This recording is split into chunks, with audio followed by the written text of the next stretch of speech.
Nako, ito po, maganda pong balita to at parang medyo good news at medyo bad news po ang ating pag-uusapan ngayon. Dahil dito po kay PRRD ay 2 beses daw po ito bumagsak o nag-collapse mo.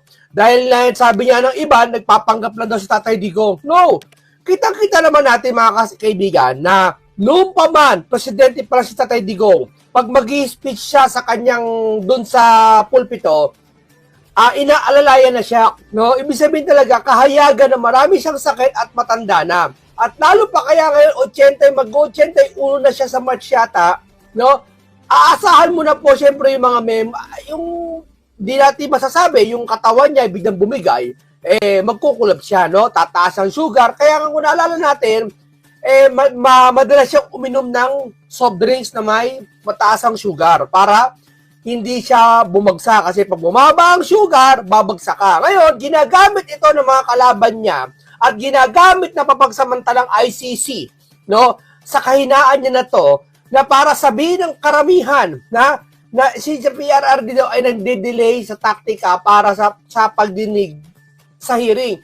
Lalo na ata, ngayong araw na to, February 23, ay gaganapin mamaya ang hearing ni Pangulong Duterte, no? Kung siya ay mapapagpapasyan ba na makakalaya or hindi natin masasabi kung laya ba yung pag-uusapan doon o yung kaso niya, no? Kasi napaka-bias po ng, alam natin, napaka-bias po ng ICC na yan, para sa akin, no? Bakit? Mas nakikinig sila sa balita, mas nakikinig sila sa mga nagrarally, kunwari, umiiyak na kunwari magulak, na ganyan, na biktima daw sila ng ganyan-ganyan, no? Mas nakikinig sila doon kaysa doon sa talagang totoong mga nagpamalasakit sa bansa natin, no? Ngayon, basahin natin to dito kay Pangulong Duterte na medyo bad news kasi 2 beses na bumagsak ang dating Pangulong Rodrigo Duterte habang nakakulong sa dahig. Ayon sa kanyang abogado na si Nicolas Kopman noong Lunes, sinabi ni Kopman na ang dating Pangulo ay dumaranas sa matinding panandali ang pagkawala ng memorya, ngunit matatandaan pa rin ang mga pangmatagalang alaala. Mahina siya at 2 beses nang bumagsak habang nasa detention. Ang kanyang kondisyon ay dapat hawakan na may paggalang at pag-iingat, sabi ni Kopman. Binanggit niya na isang hiwalay na medikal na ulat na inihain upang suportahan ang mga argumento para pansamantalang pagpapalaya ni Duterte matapos sa dating ng ibasura ang korte, ebidensya ng mga pisikal kognitibong kahinaan ng dating Pangulo. Sinabi ni Kopman na ang kalusugan ni Duterte ay malawakan na dokumento kasama ang medikal na ulat na nagdedetalye sa mga kondisyon na may kaugnayan sa edad at mga hamon na neurological. Bagaman, napapanatili niya ang pagmamatagalang memorya, ang kanyang panandali ang pag-aalala, may kapansanan na nagpapahirap sa kanyang kakayahang magbigay ng parehong mga tagubili ng abogado. O nga naman, kahit anong pagdinig mo rito, alam mo dapat to, alam mo talaga, napakamalaking kahihiyan sa bansa at sa buong Pilipinas ang idinulot ng pagdala kay Tatay Digong sa dahig. Tandaan nyo, ako nahihiya ako dati, proud akong Pilipino. Pasensya muna tayo ngayon sa panahon na to hindi ako proud Pilipino muna ako. No, sabihin nyo na kung proud China ako, walang problema. Hindi ako proud Pilipino muna ngayon. Bakit? Nakakahiya sa ginawa dito kay Tatay Digong. Hindi sa pagkatao Tatay Digong, sabi ko kahit man halimbawa pinakamasamang tao, no? Pinakamasamang tao, mas masama pa kay Duterte, sabihin natin, no? Palagay natin, no? Yung paniniwala nyo na masama si Duterte, no? Nadalhin sa dahig. Kapwa Pilipino mo, hindi yun masama ang dinala mo doon. Ang dinala mo doon, yung karapatan ng Pilipinas, yung soberanya ng Pilipinas, yung kahihiyan ng bawat Pilipino na matagal lang iningatan ng ating mga ninuno. Di ba? Nakipagtalo pati mga ninuno natin, parang may mga naging bayani pa tayo. Di ba? Tapos dadalhin nyo doon, ang dami. Yung isang ngiwi na congressman, yung ngiwi na congressman, sabi niya, ingatan niya ang soberanya ng Pilipinas. Ingatan ang soberanya ng Pilipinas? Nasaan ka?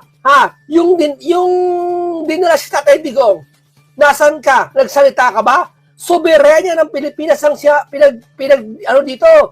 Ang pinag-uusapan dito, yung China. Oh, soberenya, pagtanggol natin WPS. Nakikisakay na rin si Ngiwi. Bakit? Bakit nakikisakay si Ngiwi? Yung ganun congressman, sino ba yung ganun? Ha?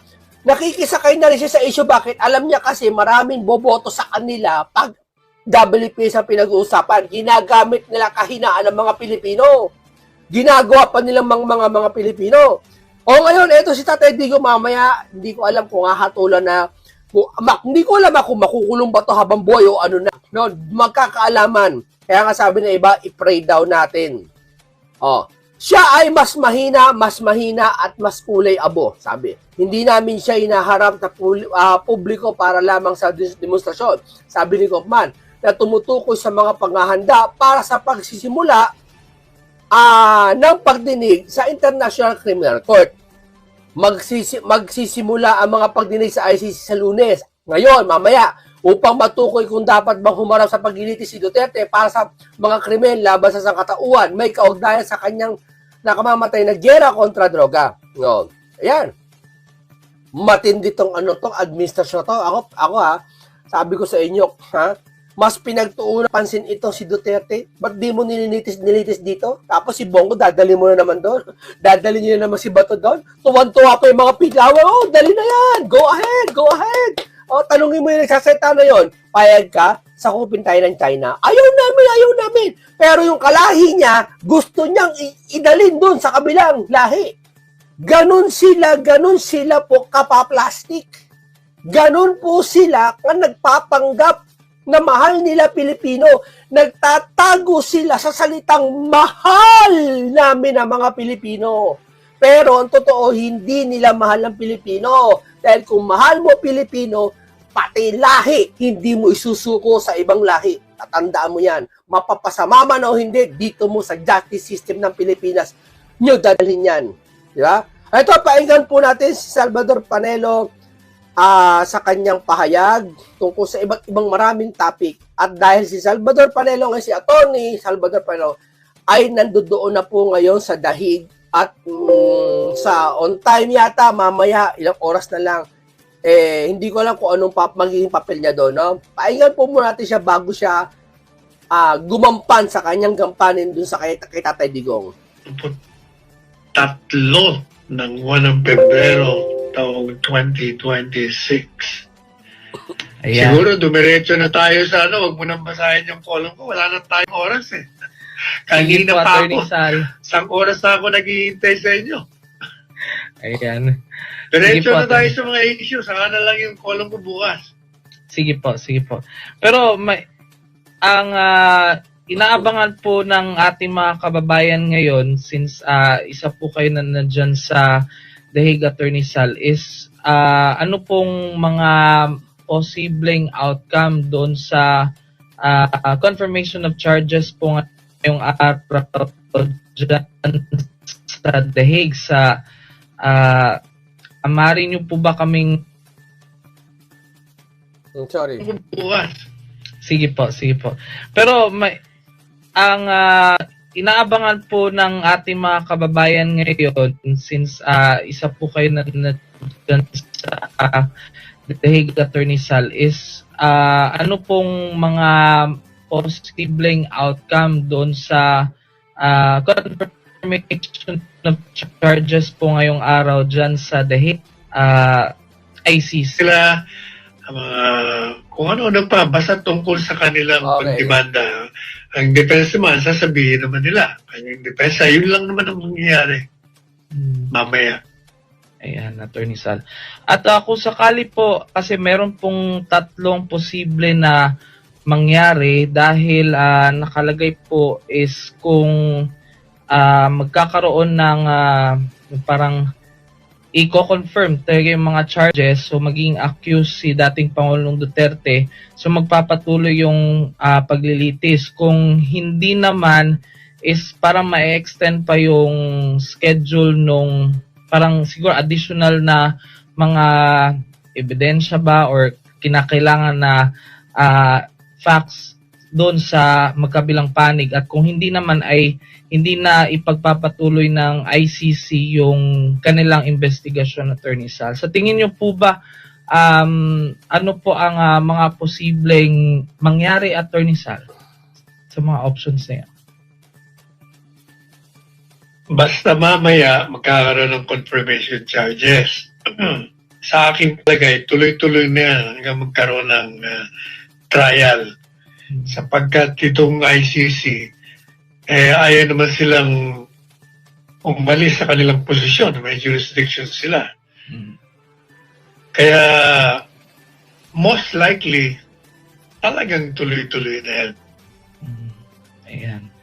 So, ayan mga kababayan, maraming salamat po, Attorney Sal. Samantala, tanggap po muna tayo ng balita, Attorney Sal, dahil may napili na daw si Vice President Sara Duterte na running mate sa 2028 elections. At ang kanya magiging Vice President, aniya, ang magpapanagot sa mga gumawa na mali sa bayan. Narito report ni Jason Rubico.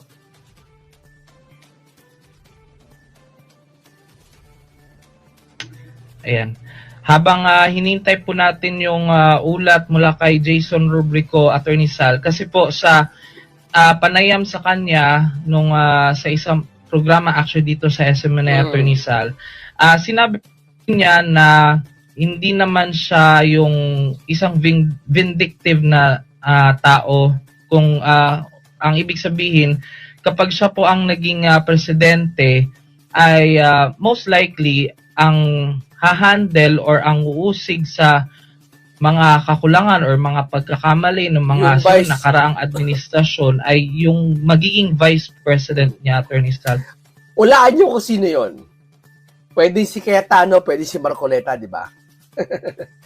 Sa tingin niyo po ba, Attorney Sal, kung sino man yung magiging Vice President ni VP Sara, ma-handle niya na maayos ang pagpapanagot sa mga naging pagkakamali ng nakaraang or ng administrasyon na susundan niya?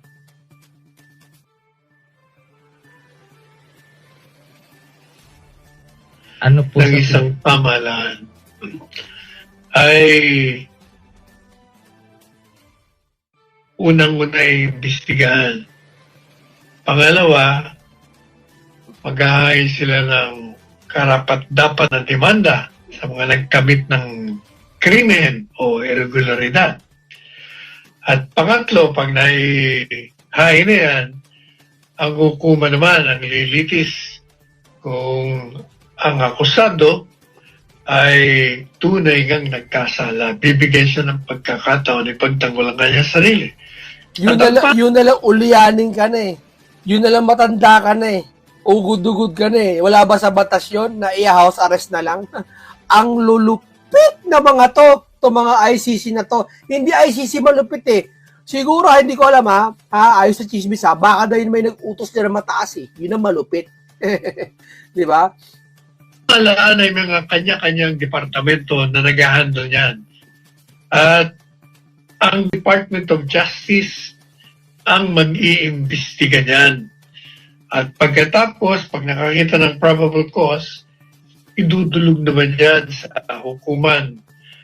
At ang hukuman naman ng judge ay personal na pag-aaralan, titingnan ng mga nakalatag na ebidensya laban sa akusado, at pag nakita niyang merong probable cause o maaaring ang akusado ay nagkamit ng krimen, maglalabas na siya ng mandamiento de arrest o warrant of arrest. At ang akusado naman either voluntaryong umapil sa hukuman or ipa-aresto siya at mag-post siya ng bail kung ang kanyang kaso ay maaaring bigyan siya ng piyansa. At kung hindi naman, automatic, hihingi pa siya ng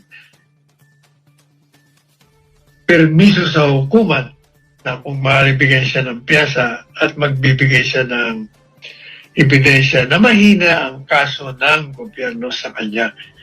Yo, baka makapagpiyansa. Sana po makapagpiyansa si Tatay Digong. Hindi lang po para agawin yung naging kahihiyan ng ginawa nila kay Tatay Digong. Para po yung gawin po para maasar natin yung mga ayaw sa kanya. Kaya kahit na sino maging presidente ng bansa, pagkatapos ng termino ng pangkasalukuyang administrasyon, ay meron ng sistema na nakalatag yan sa saligang batas at sa ating mga batas. So it doesn't matter kahit na sino ang presidente, sino ang vice-presidente, automatiko na pag merong kaso, yung mga ahensya na assigned to perform those tasks ay gagalaw. Ayan. Ayan, maraming salamat po, Attorney Sal. Samantala, ito na po yung balita na nais ating i-air ngayon. Ito ay patungkol pa rin sa issue na may napili na daw si Vice President Sara Duterte. Ating alamin sa report ni Jason Rubico. Kinumpirma ni Vice President Sara Duterte na may na-recruit na siyang posibleng maging ka-running mate para sa 2028 elections. Sa isang exclusive interview sa SMNI, sinabi ni VP Sara na noong nakarang taon pa niya kinausap ang naturang individual, ngunit tumanggi muna siyang pangalanan nito. Nirecruit ko siya last year pa. Kaso, wag na muna natin yan pag-usapan. Protektahan natin yung tao hanggang sa makapag-desisyon siya kung anong gagawin niya sa karera niya. Samantala, sinagot din ni VP Sara ang mga pangamba ng ilan na baka maging mapaghiganti siya sakaling mahalal bilang Pangulo. Iginiit ng bise na wala sa kanyang ugali ang pagiging vindictive o mapagbalik ng galit. Wala kasi sa ugali ko yung pagiging vindictive, gumaganti. Kung makikita niyo sa governance ko, noong ako ay mayor ng Davao City, tumanggap din, nung kampanya, tumanggap din ako ng sobrang katakot-takot na banat mula sa naging katunggali ko at the time bilang mayor candidate. Pero nung ako ay umupo, tapos na yun lahat ng nangyari nila, ng banat nila sa kampanya, lahat ng sinabi nila, wala na yon. Sabi niya dito ito akin lang to panaginip ko to. Pero chismis lang din to. Yang itong sitwasyon na paghahayag ni Sara ng Wednesday noong February 20 sa kanyang pagka-presidente. At timing, itong February 23, Lunes, maghihiring yata si Duterte o pagdinig do sa ICC sa alas 7 ng gabi mamaya.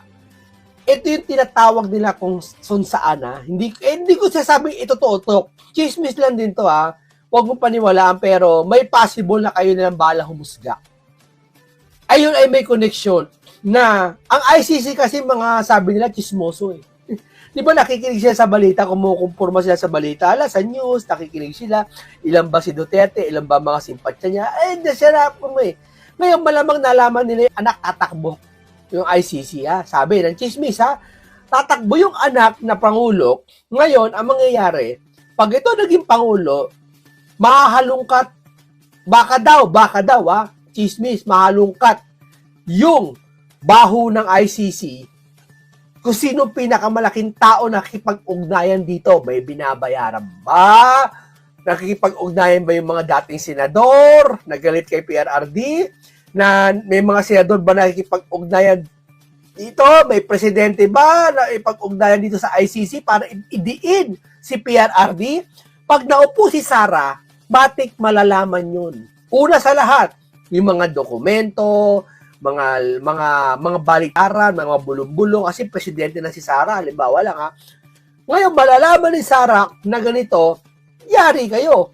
Pwedeng may possible na mabulgar ang ICC. Halimbawa lang chismis lang yun na, ICC, akala ko ba bakit pang kayo?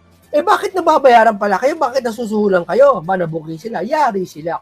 Kaya ang mangyayari, nagkaroon na siguro, sabi ng chismis, nagkaroon ng takot ang ICC nung natakbo si Sara bilang presidente. Kaya may possible, itong hour na to, magkaroon ng magandang resulta. Good news.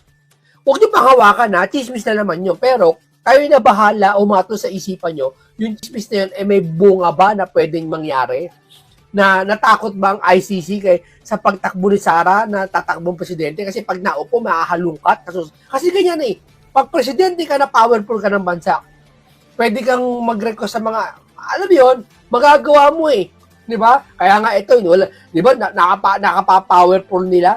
Hindi maimbestigahan. Kaya nga nakakatawa eh. Si Senator Marcoleta daw, ayaw ipahuli si Cheese, si Jinggoy at si Joel.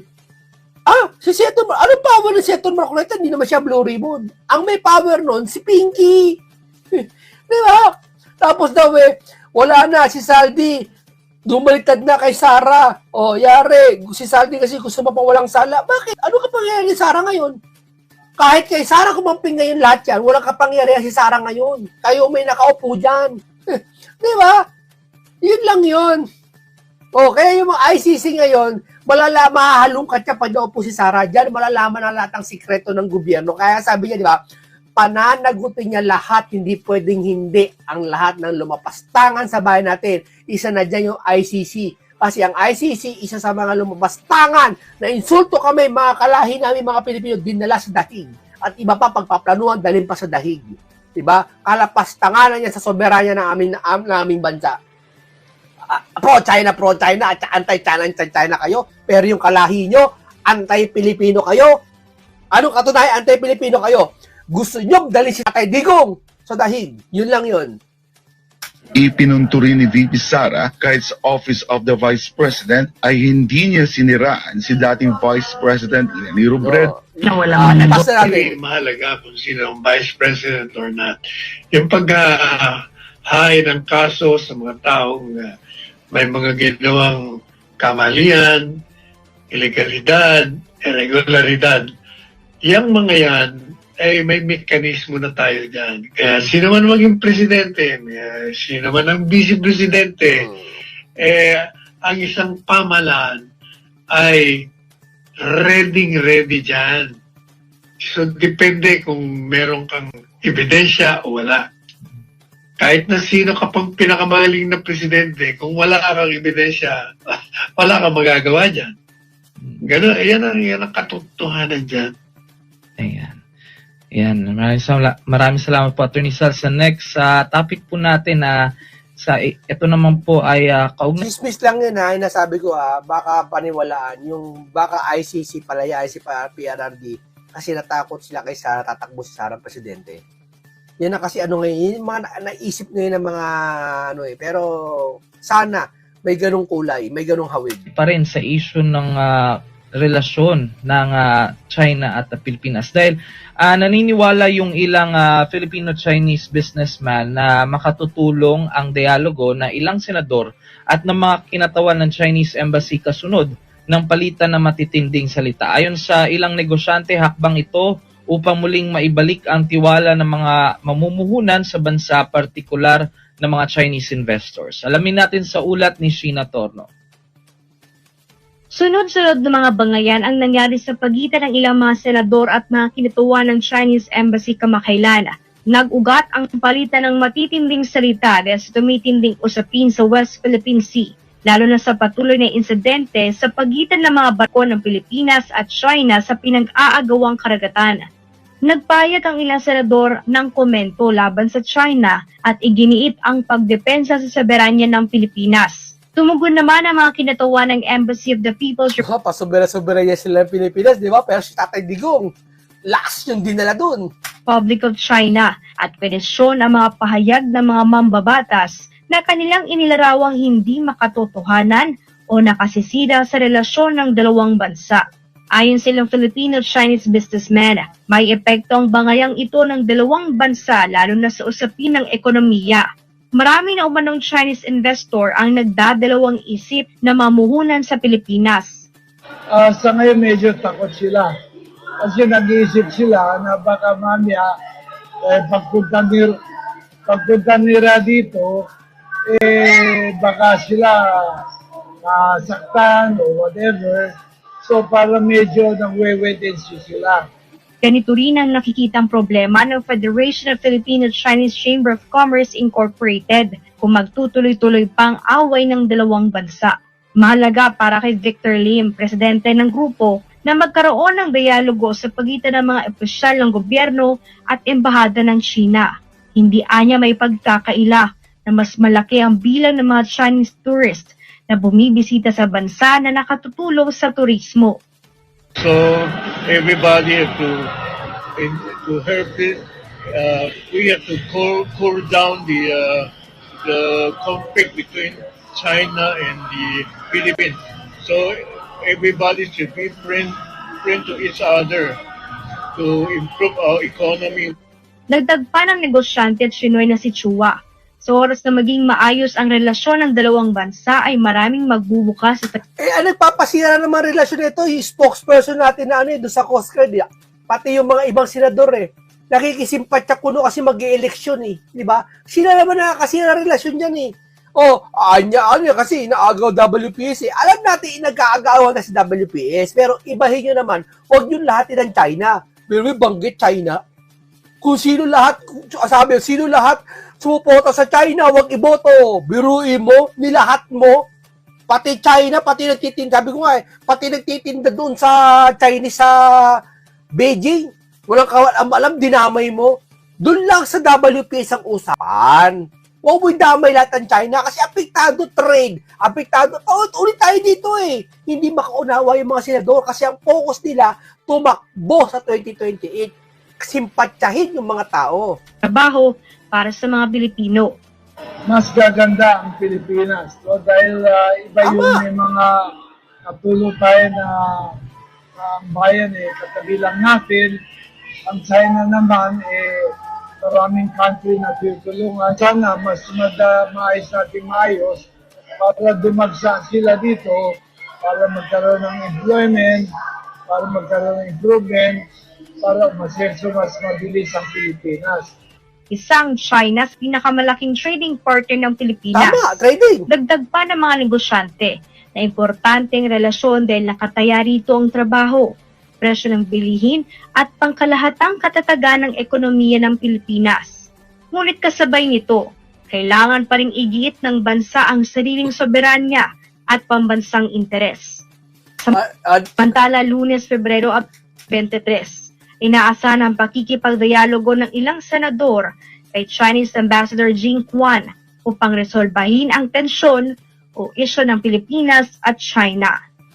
Para sa di ba? Ngayon, re-resolve nila. Di tama naman si Senator Dante Marcoleta na dapat hindi nyo muna inawa yan. Ngayon, makikipag-aano kayo? Atitindi naman gaya ng mga to, Nung sabi si Senator Marcoleta, makipag-dialogo, ayaw nila. Sabi pa ni Bendalo, layas! Ngayon si Pinky, makikipag-ugnayan na rin dito? Dapat sa simula pa lang, kung talagang inaway nyo na. Tapos iba yung ipag-dialogo kayo? Credit grabber na naman kayo kay Senator Marcoleta? Papel ni Senator Marcoleta nakikipagsakasundo Kayo, gusto nyo bida na naman kayo. Bakit?